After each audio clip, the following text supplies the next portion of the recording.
ఎన్నికై నా దగ్గరికి వచ్చినప్పుడు చాలా సంతోషం అనిపించిందండి. మీ ఉత్సాహం, మీ ఉల్లాసం చూస్తుంటే మీరు నవయువకులాగా అనిపిస్తున్నారు. సో ఇక్కడ ఉన్న వాళ్ళందరిలో మేబీ నేనే చిన్నవాడిని కావచ్చు. కాబట్టి మీ బ్లెస్సింగ్స్ తోటే నేను మా ఆఫీస్ని కానీ మా ట్రెజరీ డిపార్ట్మెంట్ కానీ నడిపిస్తున్నాను. సో ఒకటి మాత్రం చెప్పగానే ఏంటంటే, పెన్షనర్లకు మా డిపార్ట్మెంట్లో ఏ విధమైన ఇబ్బంది ఉన్నా ముందుగా మాకు తెలియజేయండి. ఇమీడియట్గా డిస్పోజ్ చేస్తాం. అసలు ఇబ్బందులు రానివ్వము. పెద్దలు చెప్పినట్టుగా మన ఆఫీసులో ఎటువంటి ఇబ్బందులు రావట్లేవు. బట్ ఇన్కన్వీనియన్స్ ఇంకేదన్నా పొరపాటున ఉంటే నా దృష్టికి తీసుకురండి. నేను మీ సేవలోనే ఫస్ట్ ప్రియారిటీ ఏంటంటే, మా డిపార్ట్మెంట్ ఫస్ట్ ప్రియారిటీ పెన్షనర్లు కాబట్టి ఫస్ట్ మీ సేవ కోసమే ఉన్నాం కాబట్టి ఖచ్చితంగా మీ సమస్యను పరిష్కరిస్తాం. ఈ సందర్భంగా నాకు అవకాశం ఇచ్చిన అధ్యక్ష వారికి 2-3 రోజులలోనే పరిష్కరిస్తాను. ఏ లాగిన్లో కూడా పెండెంట్స్ లేకుండా జిల్లా కేవలం మన ట్రెజరీ కాదు, జిల్లా వ్యాప్తంగా నా పరిధిలో ఉన్న 4 ట్రెజరీలకు తరఫు నుంచి నేను హామీ ఇస్తున్నాను. ఇంకా మనకు ఇంకొకటి ఏంటంటే, మెడికల్ రియంబర్స్మెంట్ బిల్లులు మా ఆఫీస్లో వస్తుంటాయి.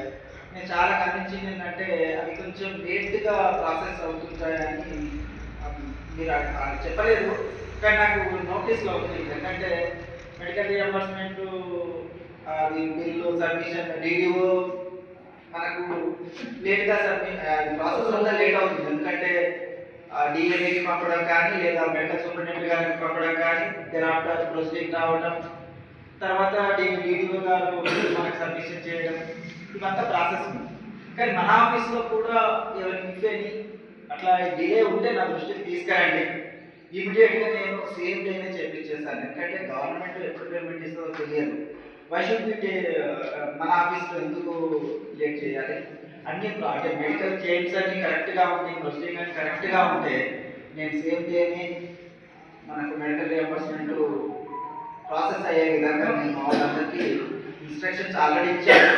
మరొకసారి మీకు డైరెక్టర్ గారి ఇన్స్ట్రక్షన్స్ కానీ ఏంటంటే, ఆన్లైన్నే ఎంకరేజ్ చేయమన్నారు, ఆఫ్లైన్ కానీ. అంటే ఫిజికల్గా మన ఆఫీస్కి వచ్చి సబ్మిషన్ చేసే పద్ధతిని తగ్గించమని మనకు ఇన్స్ట్రక్షన్స్ వచ్చాయి. ఎందుకంటే దానివల్ల ఏమవుతుందంటే, ఆఫ్లైన్లో అంటే ఫిజికల్గా సబ్మిషన్ చేయడం వల్ల మీరు పెన్షనర్ వృద్ధాప్య దృష్ట్యా వ్యయప్రసాదాల గురించి ఆఫీస్కి రావడం ఎందుకు, మనకు చక్కగా ఆన్లైన్లో ఐఎఫ్ఎంఎస్ పోర్టల్లో పెన్షన్ పోర్టల్లో ఉంది కదా అని చెప్పేసి గవర్నమెంట్ ఆ రకంగానే ఎంకరేజ్ చేస్తుంది. ఇంకొక మనకు ప్లాట్ఫామ్ మీ సేవలు కూడా ఉంది. ఎవరైతే ఐఎఫ్ఎంఎస్ పోర్టల్లో చేయలేని వాళ్ళు మీ సేవలో కూడా చేయవచ్చు. కానీ మీ సేవలు చేస్తే వాళ్ళు కొంచెం అంటే చేసే ప్రక్రియలో భాగంగా రుసుము అడుగుతారు. కాబట్టి మీకు మన పోర్టల్ అయిన ఐఎఫ్ఎంఎస్ పోర్టల్నే చేయండి. ఇమీడియట్గా మన పెన్షన్ అసోసియేషన్ వారికి ఇన్ఫర్మేషన్ ఇవ్వండి. వారు నాకు ఇన్ఫర్మేషన్ ఇస్తారు. సేమ్ డేనే మనము లైఫ్ సర్టిఫికెట్ అనేది అప్రూవ్ చేయాలి.